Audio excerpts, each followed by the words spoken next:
আজকের এই বিশেষ বিশ্লেষণে সবাইকে স্বাগত। আচ্ছা, কখনো কি মনে হয়েছে যে খুব সামান্য একটা ঘটনা কিভাবে দুনিয়া কাঁপানো কোনো ট্রেন্ডে পরিণত হয়? ম্যালকম গ্ল্যাডওয়েলের যুগান্তরকারী কনসেপ্ট দ্য টিপিং পয়েন্ট ঠিক এই রহস্যটাই ভেদ করেছে। মূল বিষয়টা হলো কিভাবে ছোটখাটো কাজ বা সামান্য পরিবর্তন আমাদের সমাজের বুকে একেবারে বিশাল আকারের প্রভাব ফেলতে পারে। তো চলুন আর দেরি না করে মূল আলোচনায় ঢোকা যাক আর দেখা যাক কিভাবে এই ছোট ছোট বিষয়গুলো আমাদের চারপাশের পুরো পৃথিবীটাকে একেবারে বদলে দেওয়ার ক্ষমতা রাখে। তো প্রথমেই আসা যাক এই টিপিং পয়েন্ট ব্যাপারটা আসলে কি। সোজা কথায় বলতে গেলে এটি হলো এমন একটা জাদুকরী মুহূর্ত বা চূড়ান্ত সীমা, যেখানে পৌঁছানোর পর যে কোনো সাধারণ আইডিয়া, ফ্যাশন বা মানুষের আচরণ হঠাৎ করে বিস্ফোরক রূপ ধারণ করে। মানে জিনিসটা তুষের আগুনের মতো ধীরে ধীরে জমতে থাকে আর একটা নির্দিষ্ট বিন্দুতে এসেই একেবারে দাবানলের মতো চারিদিকে ছড়িয়ে পড়ে।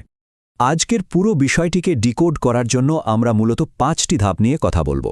প্রথমত, মহামারীর মতো আইডিয়া কিভাবে ছড়ায়। এরপর জানব কয়েকজনের সূত্র সম্পর্কে।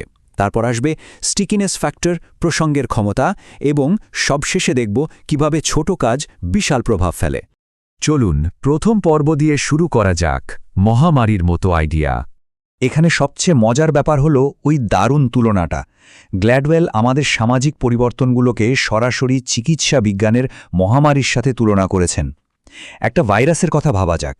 সঠিক পরিবেশ পেলে একটা ভাইরাস যেমন জ্যামিতিক হারে সংক্রমিত হয়ে পুরো সমাজে ছড়িয়ে পড়ে, ঠিক তেমনি কোনো নতুন চিন্তাধারা বা সামাজিক ট্রেন্ডও কিন্তু একেবারে ভাইরাসের মতোই আচরণ করে। শর্ত শুধু একটাই, সঠিক পরিস্থিতি তৈরি হতে হবে। আর একবার সেই পরিস্থিতি তৈরি হলে সামাজিক পরিবর্তনগুলো রীতিমতো ভাইরাসের মতোই বিস্ফোরণ ঘটায়। কিন্তু এখানেই একটা বড় প্রশ্ন চলে আসে। সাধারণ ভাইরাসের তো নির্দিষ্ট বাহক থাকে, যেমন মশা বা বাতাস। কিন্তু এই সামাজিক ভাইরাস বা আইডিয়াগুলো সমাজে ছড়িয়ে দেওয়ার পেছনে আসলে কাদের হাত থাকে? কে বা কারা এই হঠাৎ ঘটে যাওয়া সামাজিক পরিবর্তনগুলোর সূচনা করে? আর এর উত্তর খুঁজতেই আমরা চলে এলাম দ্বিতীয় পর্বে, the law of the few বা কয়েকজনের সূত্র। সত্যি বলতে সমাজের সব মানুষ কিন্তু সমানভাবে কোনো আইডিয়া ছড়াতে পারে না। মূলত 3 ধরনের মানুষ যে কোনো ট্রেন্ড তৈরি করার ক্ষেত্রে অনুঘটকের কাজ করে। প্রথমত হলো কানেক্টর বা সংযোগকারী। এরা সেই ধরনের মানুষ যাদের চেনা জানা মানুষের সংখ্যা বিশাল। দ্বিতীয়ত মেভেন বা জ্ঞান পিপাসু ব্যক্তিরা। এরা হলো তথ্যের খনি। নতুন জিনিস সম্পর্কে জানতে এবং অন্যদের জানাতে এরা ভীষণ ভালোবাসে। আর তৃতীয়ত হলো সেলসম্যান বা বিক্রেতা। এদের মধ্যে অদ্ভুত এক প্ররোচনামূলক ক্ষমতা থাকে, যা দিয়ে এরা কথায় কথায় খুব সহজেই অন্যদের প্রভাবিত করতে পারে। সমাজে কোনো আইডিয়া ভাইরাল হওয়ার পেছনে মূলত এই অল্প কয়েকজন মানুষেরই সবচেয়ে বড় ভূমিকা থাকে। বিষয়টা আরও পরিষ্কার হবে হাসপাপিস জুতার বিখ্যাত ঘটনাটা জানলে। একসময় এই জুতার ব্র্যান্ডটি প্রায় দেউলিয়া হওয়ার পথে ছিল, কেউ ফিরেও তাকাত না। কিন্তু নিউ ইয়র্কের ম্যানহ্যাটনে কিছু তরুণ হঠাৎ করেই এই জুতা পরা শুরু করে। মজার ব্যাপার হলো, এই তরুণদের মধ্যে অনেকেই ছিল ওই কানেক্টর বা মেভেন শ্রেণীর মানুষ। ব্যাস, তাদের দেখা দেখি অন্যরা প্রভাবিত হতে শুরু করল। কোনো বড় মার্কেটিং বাজেট ছাড়াই সম্পূর্ণ ফ্লপ একটা জুতার ব্র্যান্ড রাতারাতি সারা বিশ্বের সবচেয়ে জনপ্রিয় ফ্যাশন ট্রেন্ডে পরিণত হয়ে গেল। মানে সঠিক মানুষদের হাত পড়লে যে কোনো কিছুই যে ট্রেন্ড হয়ে উঠতে পারে, এটা তারই সবচেয়ে বড় প্রমাণ। আচ্ছা, আইডিয়া তো ছড়ালো, কিন্তু একটা ট্রেন্ড তো চাইলেই হারিয়ে যেতে পারত, তাই না? কী কারণে একটা আইডিয়া হারিয়ে না গিয়ে মানুষের মস্তিষ্কে একেবারে স্থায়ীভাবে গেঁথে থাকে? এই প্রশ্নের উত্তর লুকিয়ে আছে আমাদের তৃতীয় পর্বে, দ্য স্টিকিনেস ফ্যাক্টর বা লেগে থাকার ক্ষমতা। একটা ট্রেন্ডকে যদি দীর্ঘস্থায়ী হতে হয়, তবে তার নিজস্ব একটা আকর্ষণীয় ক্ষমতা বা স্টিকিনেস থাকতে হবে। মানে বার্তাটি এমন হতে হবে যেন চাইলেও সহজে ভুলে যাওয়া না যায়। খুব সামান্য কিছু পরিবর্তন বা একটু অন্যরকম উপস্থাপন একটা সাধারণ বার্তাকেও মানুষের মনে স্থায়ী জায়গা করে দিতে পারে। মেসেজটা যদি মনে রাখার মতো না হয়, তবে শুরুতে যতই ছড়াক না কেন, কিছুদিন পরেই তা মুখ থুবড়ে পড়বে। এর সবচেয়ে দারুণ আর বাস্তব উদাহরণ হল শিশুদের সেই তুমুল জনপ্রিয় টেলিভিশন শো সিসেম স্ট্রিট। শোয়ের নির্মাতারা শিশুদের মনোযোগ ধরে রাখার জন্য দিনের পর দিন গবেষণা করেছিলেন। তারা দেখলেন স্ক্রিনের ঠিক কোথায় পুতুলগুলো থাকবে, তারা কিভাবে কথা বলবে, এমন ছোট ছোট বিষয়ে সামান্য পরিবর্তন আনলেই তা শিশুদের মস্তিষ্কে জাদুর মতো কাজ করে।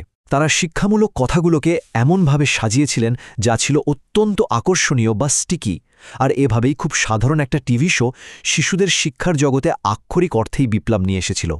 কিন্তু একটু ভাবা যাক, আইডিয়া হয়তো দারুণ আকর্ষণীয়, সঠিক মানুষজনও সেটা ছড়াচ্ছে, কিন্তু চারপাশের পরিবেশটা যদি একেবারেই অনুকূল না হয়, তখন কি ঘটবে? আর ঠিক এখান থেকেই শুরু হচ্ছে আমাদের চতুর্থ পর্ব, প্রসঙ্গের ক্ষমতা।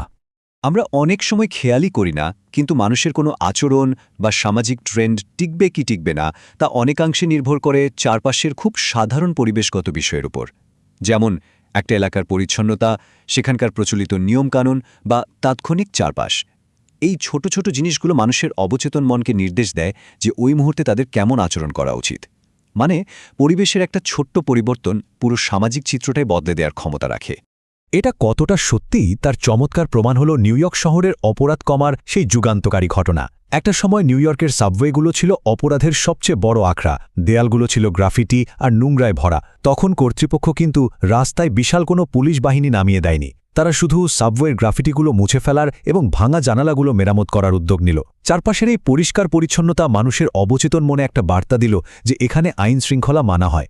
একেবারে জাদুর মতো কাজ হলো। এই ছোট পরিবেশগত পরিবর্তনের ফলে শহরের বড় বড় অপরাধের হার ব্যাপকভাবে কমে গিয়েছিল। মানে শুধু পরিবেশ বদলে দিয়ে মানুষের নেতিবাচক আচরণও বদলে দেওয়া সম্ভব। চলুন এবার তাহলে আমরা আমাদের শেষ পর্বে চলে যাই, ছোট কাজ, বিশাল প্রভাব।